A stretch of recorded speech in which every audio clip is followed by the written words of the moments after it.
Assalamualaikum warahmatullahi wabarakatuh. Waalaikumsalam warahmatullahi wabarakatuh. Alhamdulillah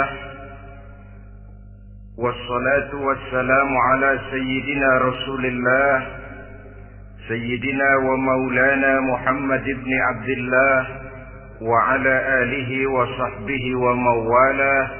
La haula wa la quwwata illa billah, amma ba'd. Bapak-bapak, ibu-ibu, saudara-saudara kaum muslimin rahimakumullah. Sudah menjadi keyakinan dalam kehidupan kita bahwa segala yang ada permulaannya tentu akan ada penghabisannya. Setiap yang punya awal mesti akan punya akhir. Tidak ada keabadian dalam kehidupan dunia ini. Semuanya datang dan pergi silih berganti, berubah oleh pergeseran masa dan pertukaran waktu. Demikianlah kalau kita mau merenungi kehidupan dari alam di sekitar kita. Sejak dari kehidupan tumbuh-tumbuhan, binatang, sampai kepada kehidupan kita, makhluk bernama manusia. Lihatlah kita manusia misalnya. Dimulai sejak kita terlahir ke alam ini, keluar dari alam rahim ibu, menjadi bayi yang merah tidak berdaya, untuk kemudian berangsur meningkat menjadi anak-anak. Dari kehidupan anak-anak berubah lagi kita menjadi remaja dengan segala keceriaan dan kelincahannya, dan dari masa remaja naik lagi kita memasuki usia dewasa, untuk kemudian berangsur memasuki hari tua. Lalu setelah kita memasuki hari tua, sehari, seminggu, sebulan, setahun, sampailah kita kepada batas waktu yang telah ditentukan oleh Allah, yang dinamakan ajal, dan bertemulah kita dengan yang disebut maut. Ini merupakan kepastian dalam kehidupan. Kalau saja kita mau merenung perubahan-perubahan yang terjadi pada diri kita, seharusnya membuat kita insaf dan sadar.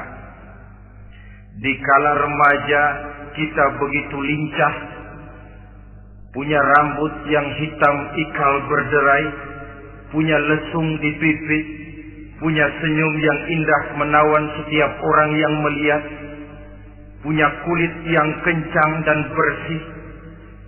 Manakala kita memasuki hari tua, perubahan frontal pun terjadi. Kulit mulai jadi keriput, rambut yang tadinya hitam ikal berderai mulai memutih, nikmat berkurang, gigi yang tadinya utuh dan sanggup mengunyah apa saja, satu demi satu permisi meninggalkan kita. Sangat boleh jadi, dikala remaja kita senyum semua orang terpikat. Dikala hari tua dengan kulit yang keriput dan gigi yang tidak ada lagi, manakala kita senyum, mungkin orang bakal lari dari sekitar kita. Kemana keindahan yang tadinya begitu menawan?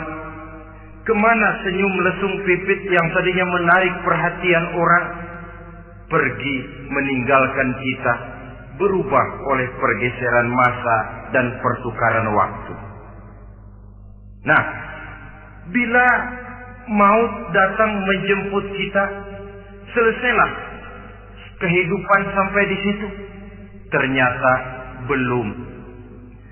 Kalau lahir merupakan perpindahan hidup dari alam rahim ke alam dunia, maka mati hakikatnya merupakan perpindahan hidup dari alam dunia ini ke ke alam kehidupan yang berikutnya yang dinamakan dengan alam barzakh. Andai kata hidup cuma sekali, secara moral kita sanggup berkata, alangkah tidak adilnya Tuhan. Kenapa? Dalam kehidupan ini kan aneka ragam terjadi. Ada orang yang zalim, ada orang yang dizolimi. Ada orang yang membunuh, ada orang yang terbunuh. Ada orang yang kaya, ada orang yang miskin. Ada orang yang jujur, ada orang yang menghalalkan segala cara. Sehingga banyak ketidakadilan yang terlepas daripada pengadilan dunia. Lalu orang pun bilang, di dunia ini katanya banyak pengadilan tapi sulit keadilan. Di dunia ini mudah mencari pengadilan tapi sulit untuk mencari ketidakadilan. Andai kata hidup cuma sekali, tidak akan ada hidup sesudah hidup yang sekarang ini. Bagaimanakah nasib mereka yang lepas dari pengadilan dunia ini? Alangkah tidak adilnya Allah, andai kata tidak ada kehidupan sesudah hidup yang sekarang. Tentulah akan terjadi di mana orang menghalalkan segala macam cara untuk mencapai tujuan. Yang penting kan saya kaya, yang penting kan saya punya jabatan dan kedudukan tinggi. Kalau perlu jilat atas, jilat atas. Kalau perlu sikut kiri kanan, sikut kiri kanan. Kalau perlu injak bawah, injak yang bawah. Ini prinsip daripada orang-orang komunis. Dan pantas karena mereka tidak percaya kepada kiamat. Pantas karena mereka tidak percaya akan adanya kehidupan sesudah hidup yang sekarang ini. Maka saya menghimbau kepada seluruhnya, kita sudah kadang menyepakati negara ini berdasarkan Pancasila. Kita sudah kadang konsensus bahwa PKI dengan seluruh ajarannya tidak punya hak hidup di bumi Pancasila yang kita cintai ini. Maka salah satu ajaran PKI tujuan menghalalkan cara kita orang Indonesia yang berbudi pekerti luhur, yang punya nilai budaya tinggi, janganlah sampai mencaci PKI, membubarkan PKI, mengutukkan PKI, tapi dalam kehidupan sehari-hari prakteknya prinsip komunis kita pakai. Apa itu? Tujuan menghalalkan cara.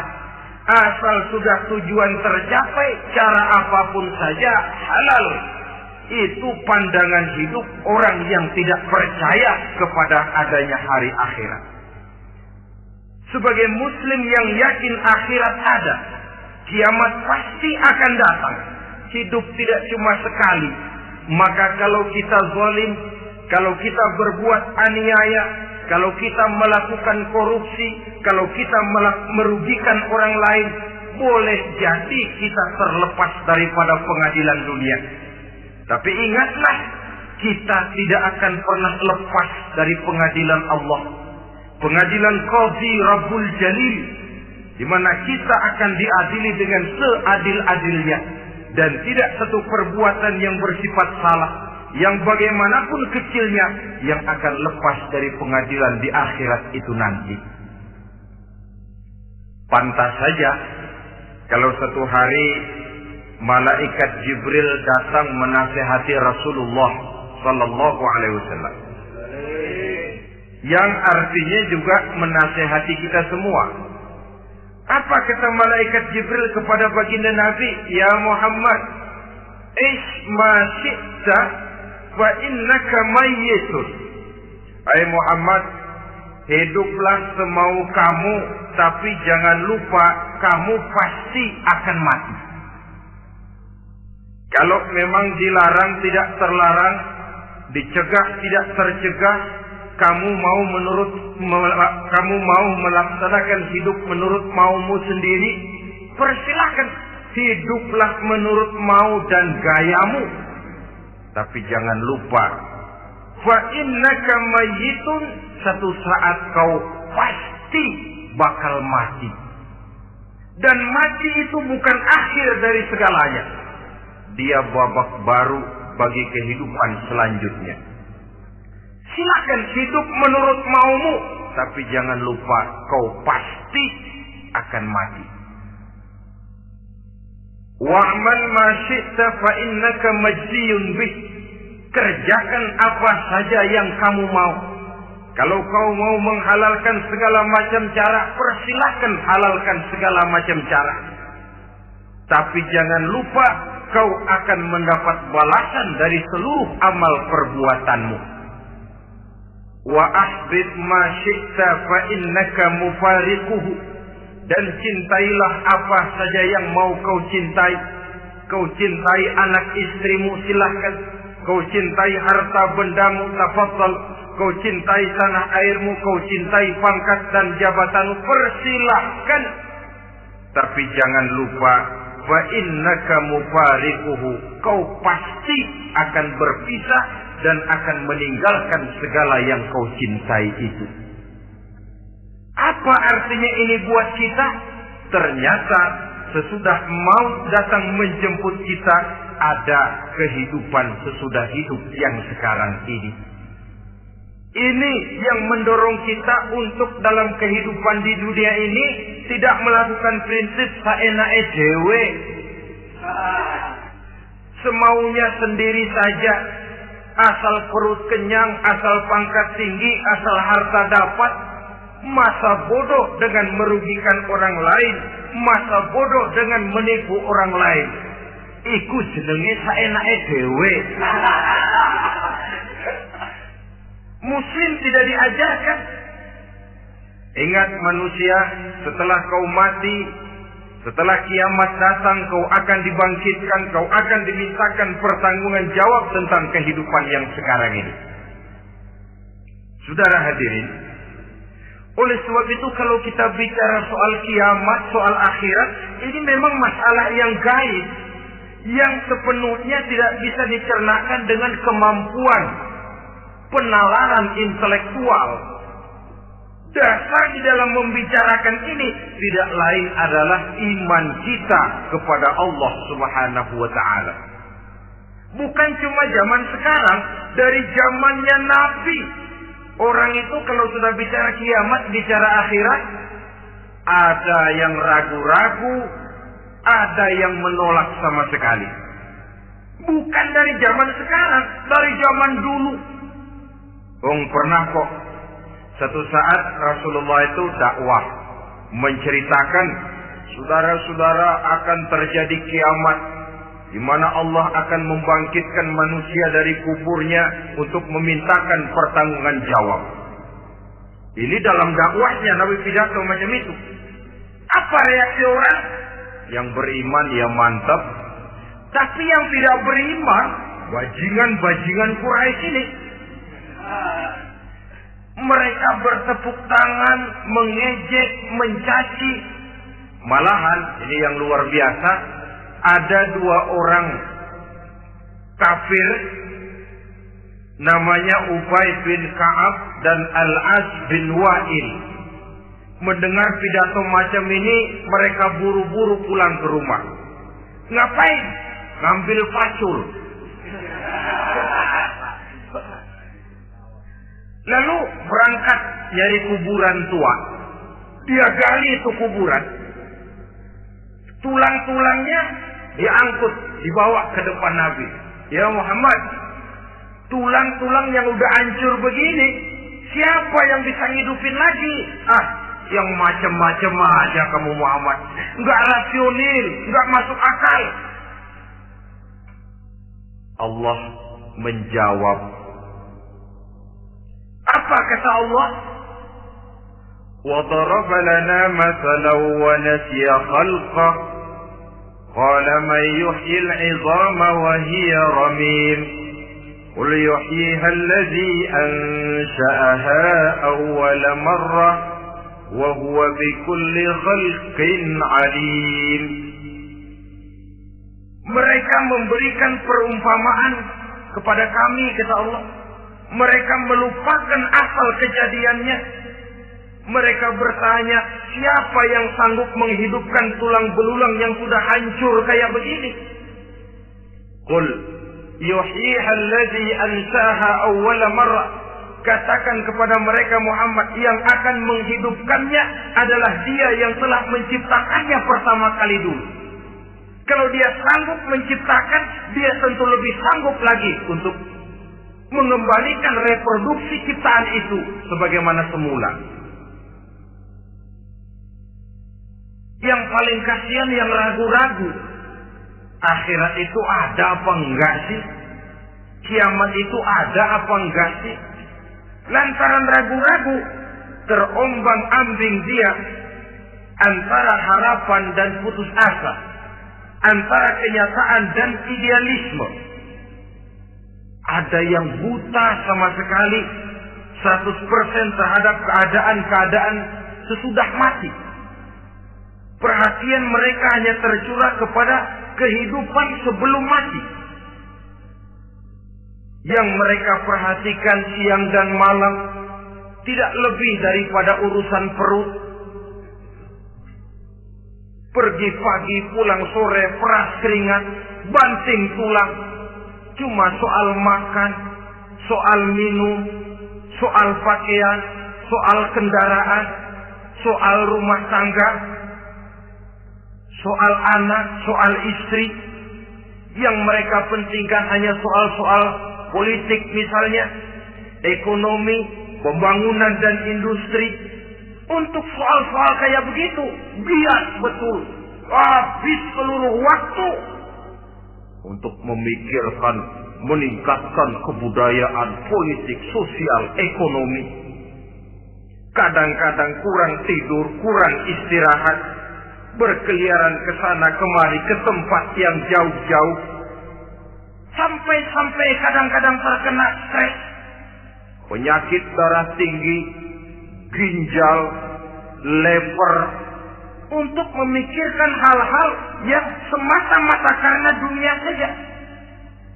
Lantas boleh jadi mereka mendapatkan kekayaan yang berlimpah ruah, mendapatkan kedudukan yang tinggi, nama yang semerbak, dikenal orang di barat dan di timur, di utara dan di selatan. Tetapi alangkah kecewanya mereka jikalau datang ajal menjemput nyawa, mati mereka, meninggalkan harta yang banyak, nama yang masyhur. Mereka disebut dengan jasa-jasanya. Radio memberitakan, TV menyiarkan, koran-koran memuat. Bahkan nama mereka kadang-kadang dikenang 2-3 tahun setelah wafatnya. Tetapi dalam pada itu, roh mereka merintih, mengeluh, menderita, karena dilemparkan oleh Allah ke tempat-tempat yang kotor. Penyesalan yang sudah tidak akan ada gunanya lagi. Saudara-saudara kaum muslimin rahimakumullah. Oleh karena itu, kehidupan akhirat bukanlah dongeng dan takhayul, bukan khurafat dan khayalan. Kehidupan akhirat, hari kiamat adalah kebenaran dan kepastian. Dalam surah Al-Hajj ayat ke-7, Allah Subhanahu wa taala menyatakan, wa anna as-sa'ata atiyatun la raiba fiha wa anna Allah yab'atsu man fil qubur. Dan bahwasanya kiamat itu sesungguhnya adalah sesuatu yang pasti dan tidak ada keraguan-raguan lagi di dalamnya. Dan bahwasanya Allah sungguh-sungguh akan membangkitkan manusia dari kuburnya masing-masing. Nah, kalau kita sudah yakin kiamat sesuatu yang pasti adanya, akhirat sesuatu yang pasti adanya, dari mana pembicaraan tentang kiamat ini kita mulai?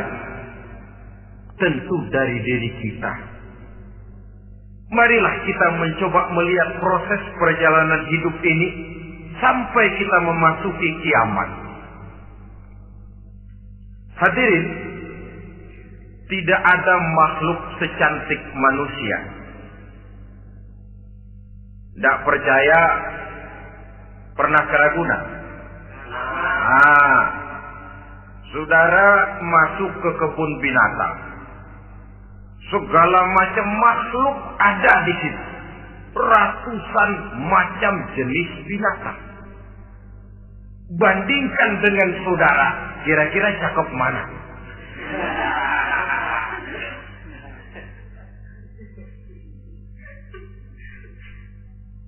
Dari seluruh makhluk yang diciptakan Allah itu, manusia fi ahsani taqwim, dalam bentuk yang paling sempurna, sejak susunan biologis sampai kemampuan berpikir. Biologis kita ya Allah, diciptakan kita begini rupa. Diberikan 2 kaki untuk berjalan, 2 tangan untuk bekerja. Diberikan 2 mata, dua-duanya di depan. Pernah saudara mikir kalau mata kita yang satu di depan, yang satu di belakang? Rasanya nggak laku kacamata.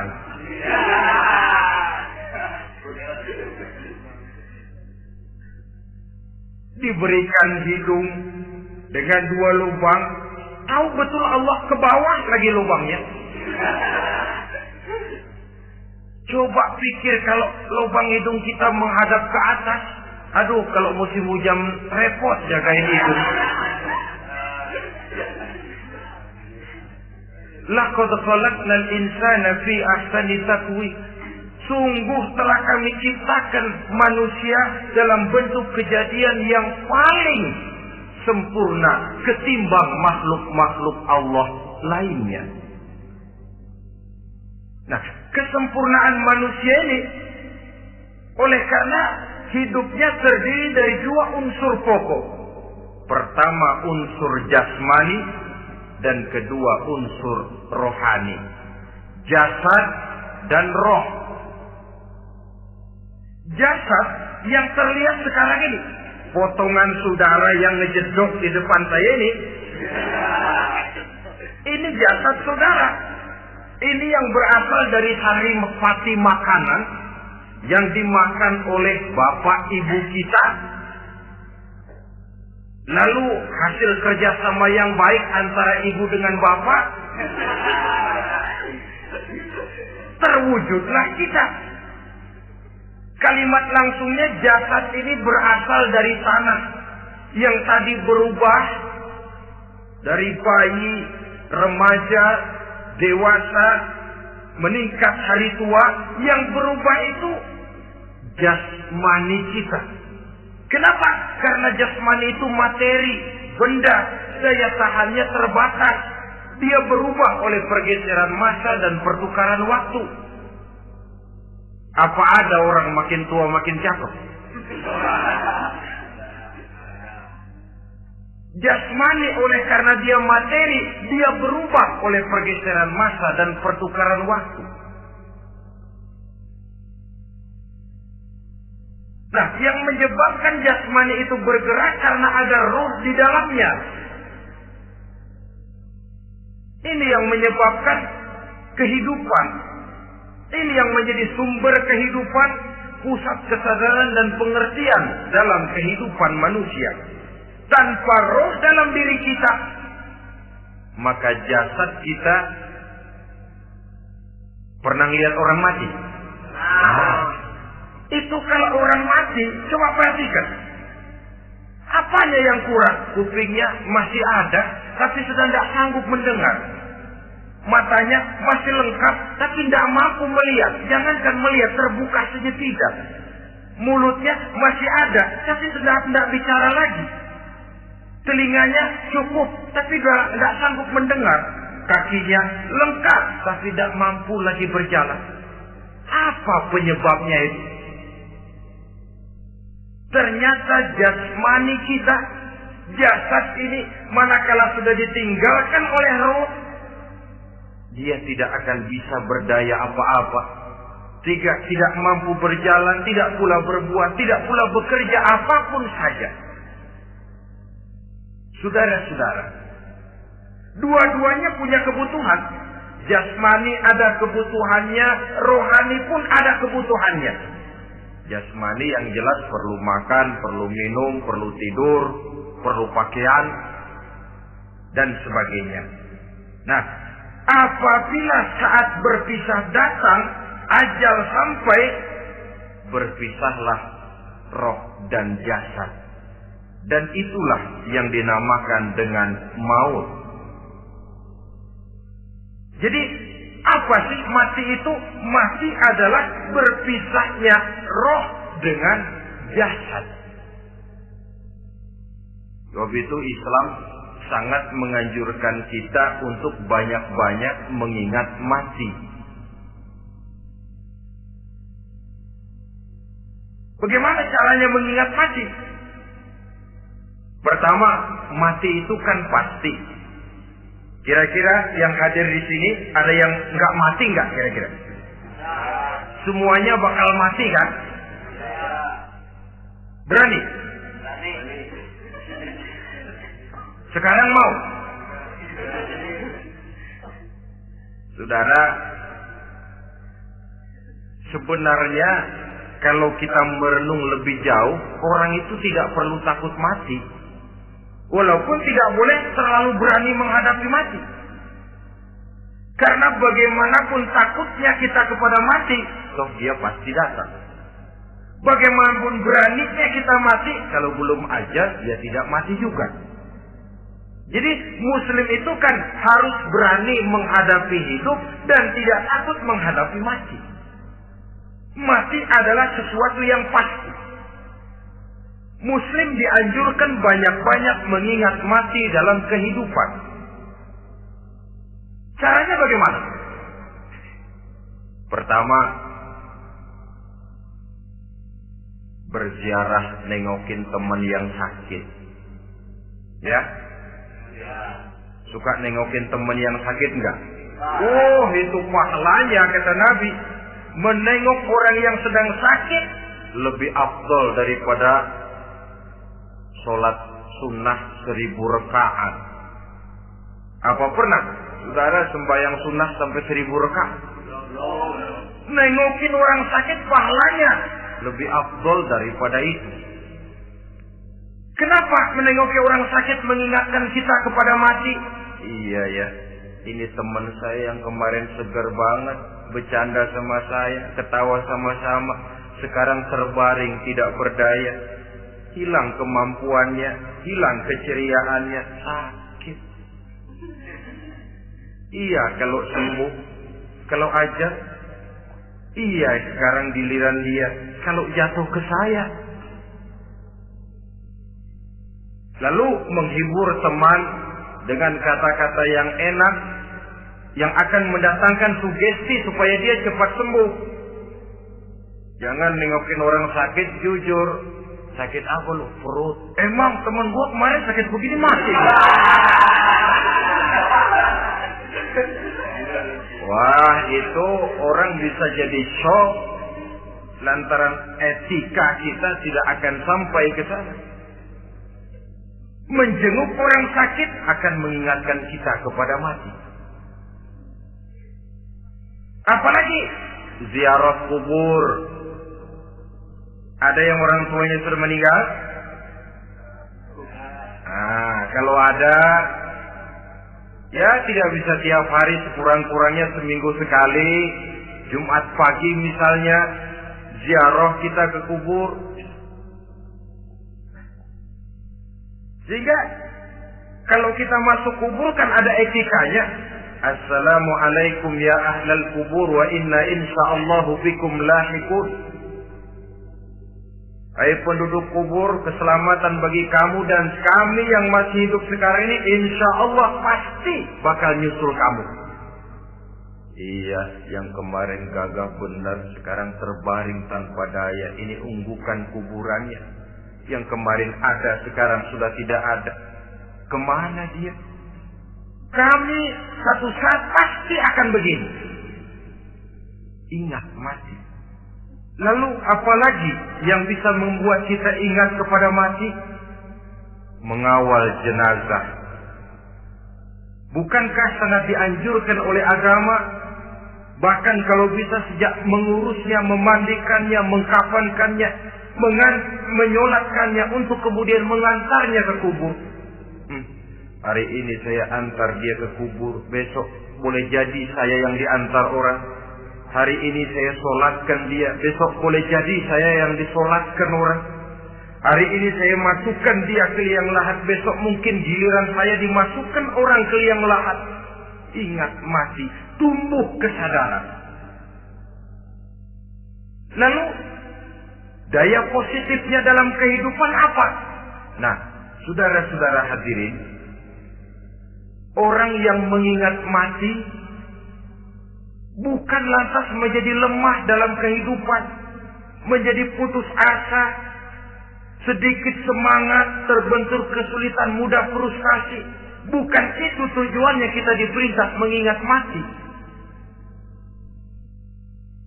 Jelasnya Islam menganjurkan kita untuk mengingat mati guna maksud-maksud yang positif, supaya orang lalu sadar hidup ini cuma sebentar. Maka mumpung hidup, nah ini mumpung, tapi mumpung yang baik. Mumpung hidup, maka hidup yang singkat ini harus saya pergunakan dengan sebaik-baiknya, melakukan kebajikan yang sebanyak-banyaknya, menjauhkan rasa malas, menunggu keajaiban yang datang dari langit, berleha-leha, bermain-main, sementara maut kalau dia datang tidak pernah main-main. Pantas kalau seorang penyair bernama Syauqi memesankan, tazawwad bitaqwa fa innaka la tadri idza hanna al-lailu hal ta'ishu ila al-fajr, kam min sahihin mata min ghairi illatin wa kam min 'alilin 'asha hinan min ad-dahri. Persiapkan dirimu dengan takwa, sebab kamu tidak tahu apabila malam datang kamu masih bisa hidup apa enggak besok pagi. Apa ada jaminan saudara yang kumpul di depan saya malam ini besok masih bisa hidup? Tidak. Ada jaminan? Tidak. Tidak ada sama sekali. Kam min sahihin mata min ghairi illatin. Berapa banyak orang sehat mati enggak pakai sakit lagi. Sebabnya kadang-kadang ringan saja. Ada yang cuma jatuh di kamar mandi, mati. Ada yang cuma ketiban pensil. Iya, kalau ketiban pensil 3 peti masa nggak mati. Ta'addadatil asbab wal maut wahid. Sebabnya boleh jadi macam-macam, tapi mati satu juga, yaitu mati. Dia seperti kelapa yang terlalu tua jatuh ke bawah, yang kembang baru keluar pun jatuh ke bawah. Itulah mati. Dia datang menjemput yang bayi, dia datang mengambil yang anak-anak, dia datang juga kepada yang remaja, kepada yang dewasa, kepada yang tua sekalipun. Jangan yang remaja lalu berpikir, gua rasanya masih jauh banget mau mati. Ini sesuatu yang pasti yang kita tidak pernah diberitahu kapannya. Kalau dikasih tahu kapannya kan kita bisa, umpama malaikat maut datang ke rumah saya, saudara Zainuddin kau mati 80 tahun lagi. Wah, saya kan berhitung, masih lama, poya-poya aja dulu Tapi ini tidak pernah diberitahu kepada kita. Lantaran tidak diberitahu itulah kita perlu bersiap-siap dengan selalu mengingat-ingat mati yang mendorong kita untuk berbuat positif. Satu contoh peringatan mati yang mendatangkan positif pada peristiwa ketika turun perintah hijrah. Ketika di Mekah sudah terpepet turun perintah hijrah. Ini sahabat yang berangkat hijrah, jangan dikira semua bulat hati. Ada yang mikir, kalau saya hijrah berangkat dari Mekah ke Madinah, nanti di tengah jalan dicegat oleh kafir Quraisy lalu dibunuh mati saya. Takut mati. Allah peringatkan, kullu nafsin za'iqatul maut. Kamu disuruh hijrah saja takut mati, padahal kamu tahu semua yang hidup bakalan mati. Diam saja di Mekah mati, hijrah ke Madinah pun akan mati. Mendengar ayat ini, Sayyidina Umar bin Khattab seperti dibakar semangatnya. Kalau sebagian sahabat hijrah sembunyi-sembunyi, beliau mau hijrah itu malah bajingan Quraisy dikumpulkan dekat Ka'bah. Pidato, ya ma'syar Quraisy, dedengkot Quraisy, dengerin. Besok pagi yang namanya Umar bin Khattab mau hijrah dari Mekah ke Madinah. Siapa yang kepengen kepalanya berpisah dengan badannya, persilahkan cegat Umar di jalanan. Besok dengan tenang dia berangkat hijrah, gak ada yang berani nyegat. Tuh Quraisy juga barangkali mikir, gua ngapain nyegat penyakit. Begitu ingat mati, timbul semangat juang, timbul semangat berbuat. Ini ingat mati yang positif, bukan yang melemahkan semangat. Dah jangan kerja rajin-rajin dah, lu bakalan mati. Ini ingat mati yang salah pasang. Ingat mati seharusnya mendorong manusia untuk berbuat lebih tekun.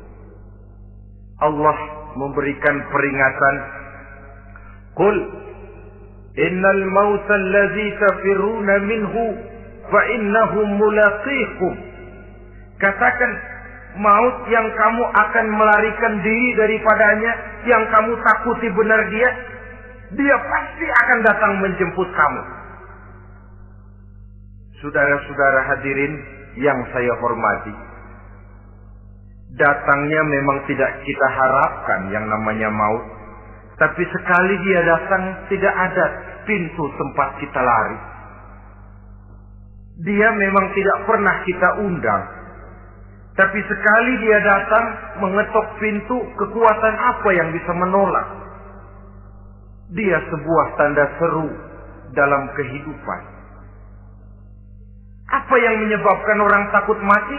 Pertama barangkali karena dia tidak tahu bagaimana kehidupan sesudah mati. Alam kubur gelap, alam akhirat gelap. Sehingga dia bingung, lantaran bingung lalu jadi takut. Yang kedua boleh jadi oleh bayangan-bayangan dosa yang pernah dia kerjakan di dunia ini.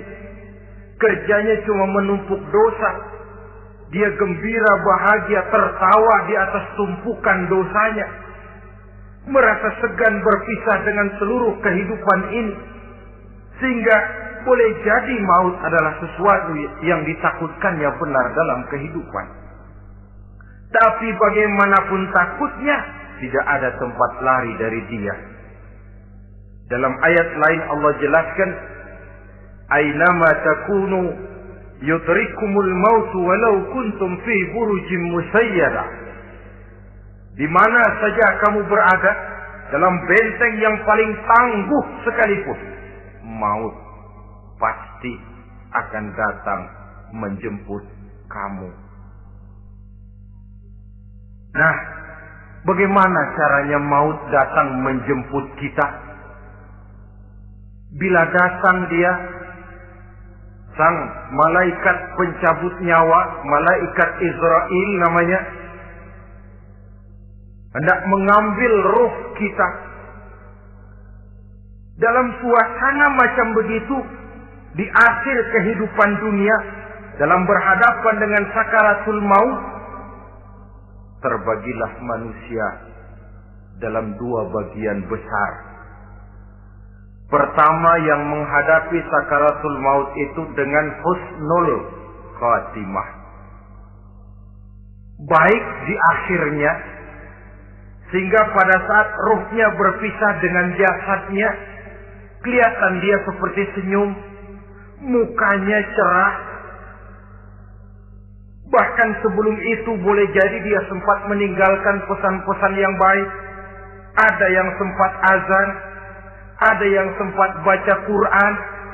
Pernah kan nemui orang yang mau mati seperti itu?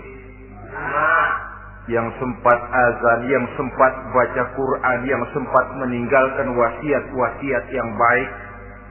Sebab apa? Malaikat maut datang menjemput mereka juga dengan baik-baik. Dicabut ruhnya perlahan-lahan. Tapi sungguh pun perlahan-lahan. Pedihnya, sakitnya tetap tiada tara. Rasulullah Sallallahu Alaihi Wasallam, dikala beliau hendak berhadapan dengan sakaratul maut, diceritakan mencelupkan tangannya ke dalam gelas berisi air, lalu mengusapkannya ke muka beliau seraya berdoa, "Ya Allah, mudahkan saya dalam menghadapi sekarat ini." Beliau juga yang mengatakan bahwa sakitnya sakaratul maut sama dengan 300 kali bacokan pedang. Sehingga kita diajarkan doa, di antara doa selamat itu kan ada Allahumma hawwin alaina fi sakaratil. Ya Allah, mudahkan saya di dalam menghadapi sakaratul maut itu. Ketika ruh ini keluar dari jasad, mata masih mengikuti ruh itu. Jika kadang-kadang ada yang matanya terbelalak dan tidak sempat ditutup, terbuka terus, mengikuti ruh itu keluar dari jasadnya. Adapun golongan kedua, manusia yang ketika berhadapan dengan sakaratul maut mendapatkan su'ul khatimah, jelek di penghabisannya. Sekaratnya sudah setengah mati, lalu jelek juga di akhirnya, mati dalam keadaan yang tidak baik, tidak terpuji. Ada yang lagi megang kartu, mati. Ada yang lagi di tempat ngadu ayam, mati. Ada yang lagi di tempat pelacuran, mati. Ada yang lagi megang botol minuman keras, mati. Nih barangkali malaikat maut gemes banget nariknya, lu bajingan, lu tarik terus kan. Mati su'ul khatimah. Makanya bagus itu. Kadang-kadang di majelis-majelis taklim kan sering dibaca, Ya Allah biha, Ya Allah biha, Ya Allah bihusnil khatimah. Kan ada itu? Ada enggak? Saudara hadirin, mohon agar oleh Allah kita diberikan husnul khatimah, baik di saat ruh akan berpisah dengan jasad. Ini sesuatu yang pasti. Sang malaikat maut datang menjemput nyawa. Setelah ruh berpisah dari badan, maka tinggallah sang badan. Ditangisi oleh semua yang kita tinggalkan. Sehingga kepada putrinya Fatimah, ketika malaikat maut datang hendak menjemput baginda Nabi, beliau berkata kepada anaknya, Fatimah, kamu tahu siapa yang datang? Saya tidak tahu, Bapak. Yang datang hadimul lazat. Itu dia yang menghancurkan seluruh kesenangan dunia. Wa qati'u syahwat, yang memisahkan kita dengan seluruh yang kita cintai. Dia malaikat maut, Pak. Manakala jasad sudah ditinggalkan oleh ruh, itulah yang dikerubungi orang.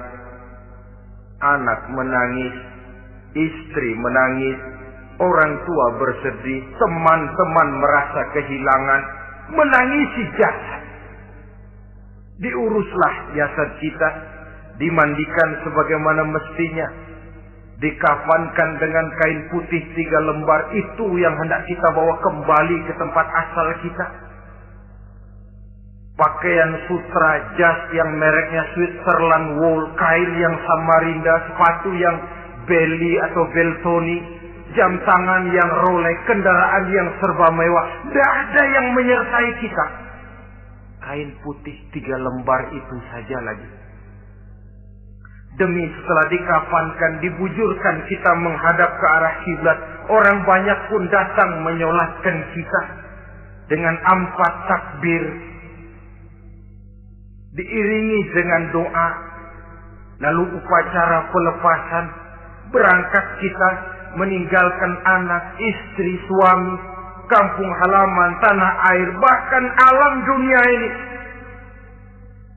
Selamat tinggal alam dan seluruh isinya. Tinggallah yang tinggal. Saya akan kembali ke tempat asal dari mana saya datang, untuk kembali mempertanggungjawabkan seluruh perbuatan saya dalam kehidupan ini. Manakala upacara pelepasan selesailah sudah, dimasukkan kita ke keranda jenazah, digotong orang, bismillah wa ala millati rasulillah, dibawa ke tempat peristirahatan terakhir katanya. Padahal dulu kalau mau kita istirahat, ke villa lah kita, ke Bali lah kita, ke Hong Kong lah kita, ke tempat-tempat tamasya yang indah. Oh, rupanya akan sampai juga perjalanan menuju tempat peristirahatan terakhir, yang luasnya tidak akan lebih dari 2 kali 1 meter. Diusung orang kita, diantarkan orang banyak. Manakala sampai ke atas yang lahat, pengusung jenazah dibuka, diturunkan kita ke liang lahat, dibaringkan.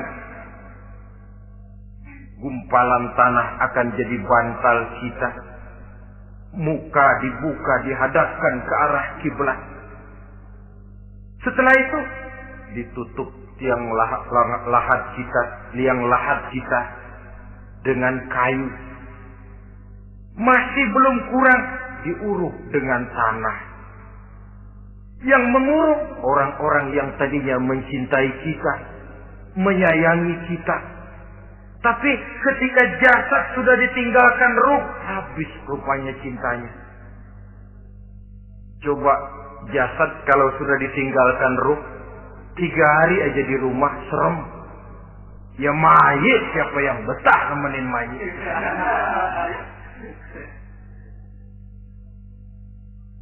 Lalu bila upacara pemakaman selesai, maka berusahalah semuanya. Para pengantar akan kembali ke rumahnya masing-masing. Maka masuk kita ke alam kehidupan, yaitu yang disebut alam barzakh atau alam kubur. Apa selesai hidup sampai di situ? Tidak. Hanya beberapa langkah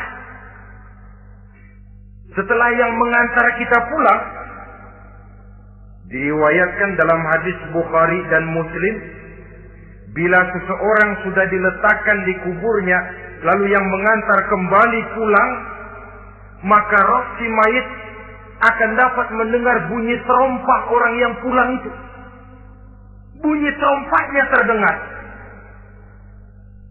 Datang 2 malaikat menanyakan dia dengan pertanyaan-pertanyaan yang kalau bisa dijawab dengan betul. Dua malaikat yang bernama Munkar Nakir akan bilang, jawabanmu betul. Tenanglah kau di sini, naumatal arus. Tidurlah kau di sini seperti tidurnya pengantin. Orang yang baik-baik di alam kuburnya akan mendapat nikmat kubur. Sehingga masa penantian yang lama, jangan lupa, kita masuk ke kubur itu kan menunggu sampai datangnya hari kiamat.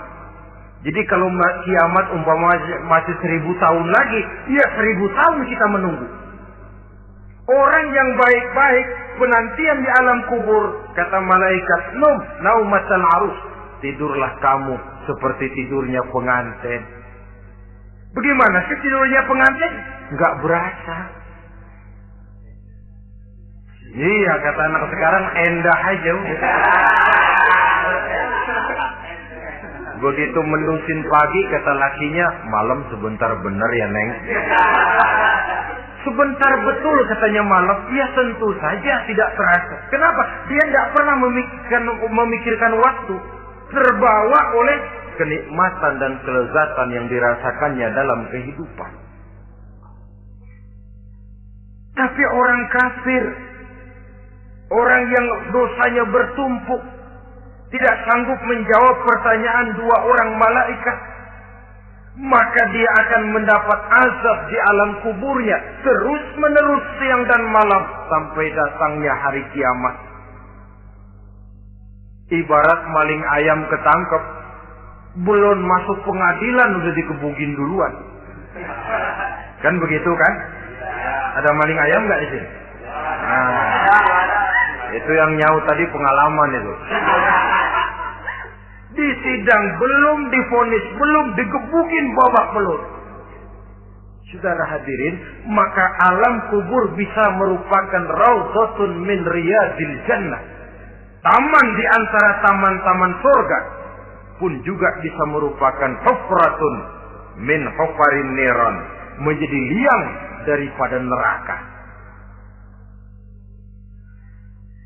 Ada lagi riwayat yang dari Imam Muslim yang diperoleh dari Zaid bin Sabit. Zaid bin Sabit cerita, satu hari kami bersama Rasulullah sallallahu alaihi wasallam berada dalam kebun kepunyaan Bani Najjar. Rasulullah sedang duduk di atas keledai. Tiba-tiba entah bagaimana itu keledai terkejut, kaget, berontak, hampir Rasulullah jatuh.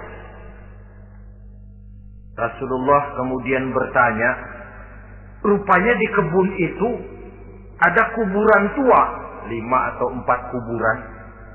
Rasulullah lalu bertanya, saudara-saudara ada yang tahu nggak ini kuburan siapa? Nggak ada ya Rasulullah. Memang kenapa? Ini penghuni kuburnya lagi disiksa oleh Allah. Andai kata boleh saya mohon kepada Allah supaya kamu dengar seperti yang saya dengar, andai kata saja kamu kuat mendengarnya, saya pasti akan berdoa. Tapi sayang, saya yakin kamu pasti tidak akan kuat mendengar mereka mendapat azab di kuburnya. Hadis sahih riwayat Imam Muslim dari Zaid bin Sabit. Kehidupan di alam barzakh. Pak, iya kalau yang matinya dikuburin. Lah kalau yang matinya diceburin ke laut, dibakar, di medan perang hilang nggak ketahuan kemana jenazahnya. Saudara, hilang kek, dikubur kek, di dalam lautan direndam kek, itu kan cuma logika kita. Menurut Allah tidak ada perbedaan orang mati dikubur di dasar lautan atau dibakar sampai jadi abu atau gugur di medan perang tidak ketemu jenazahnya.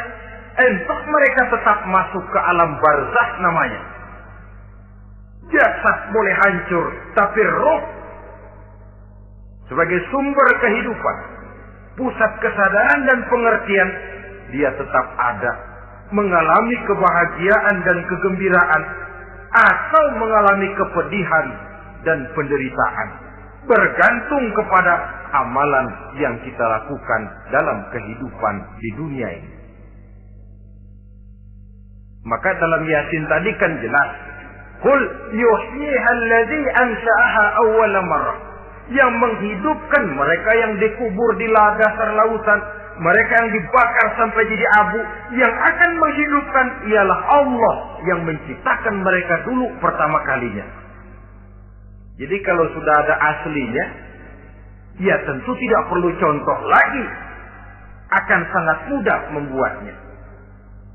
Orang tua kita, keluarga kita yang sudah berpulang, mereka di alam barzakh sekarang ini bisa mendapat nikmat kubur, bisa mendapat azab kubur.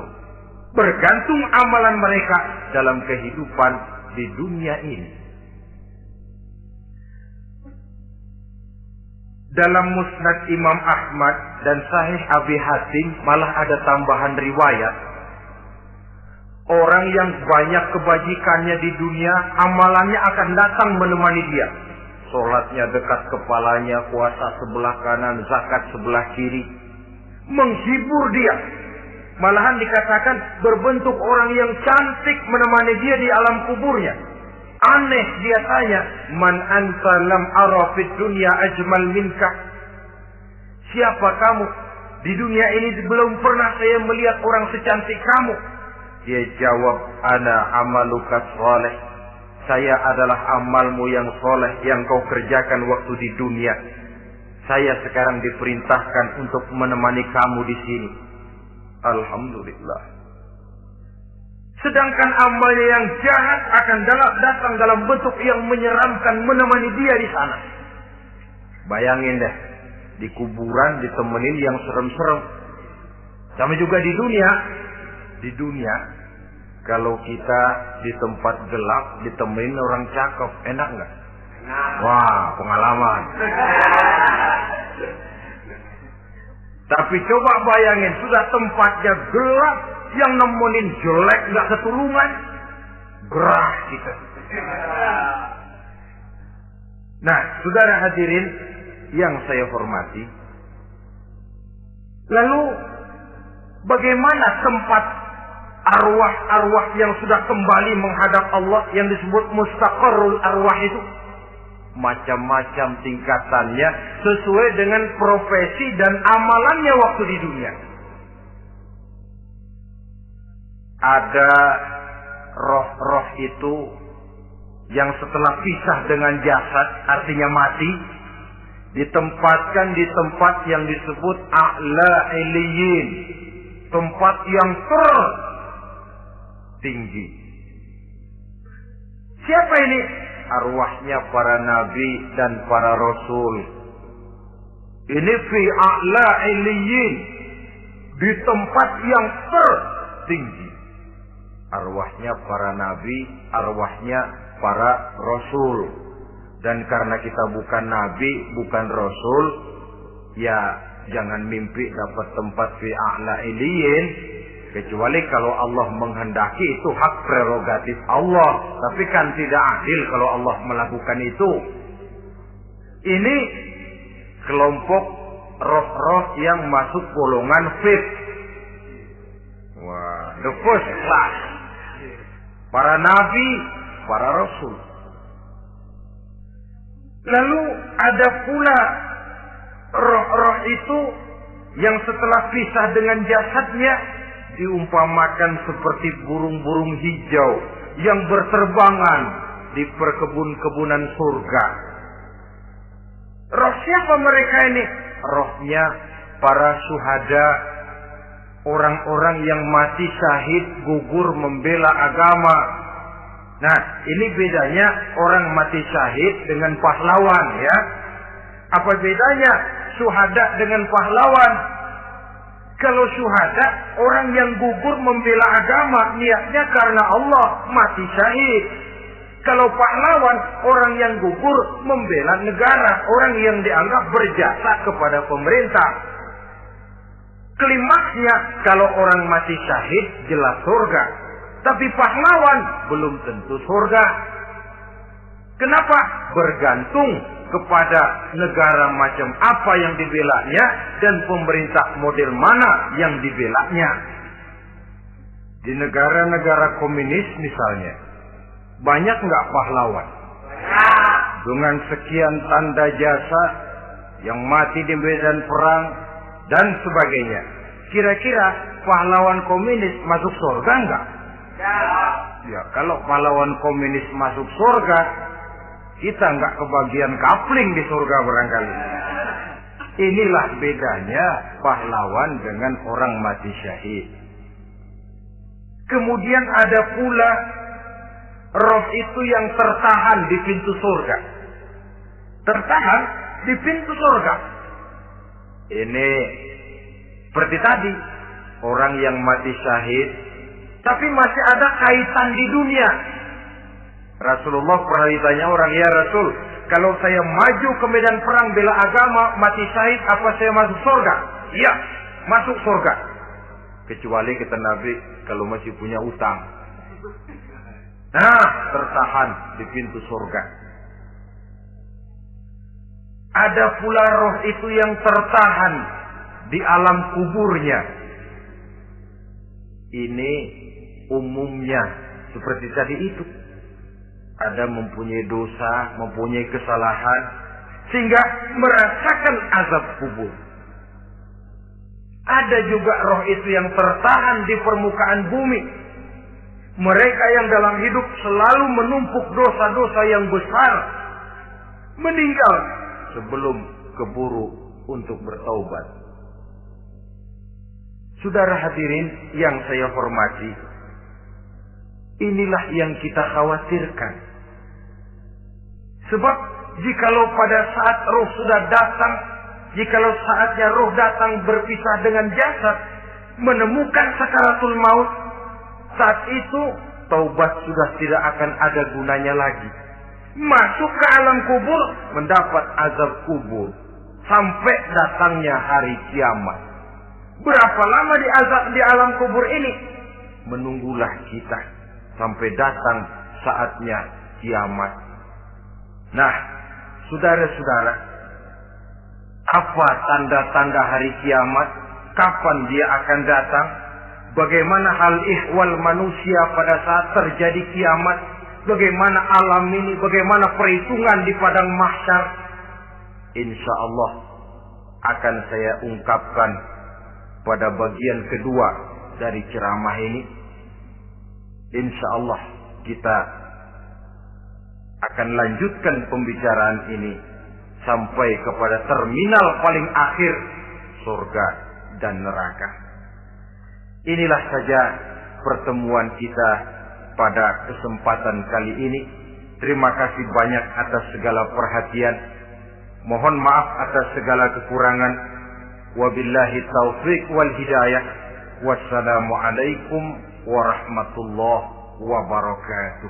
Waalaikumsalam warahmatullahi wabarakatuh.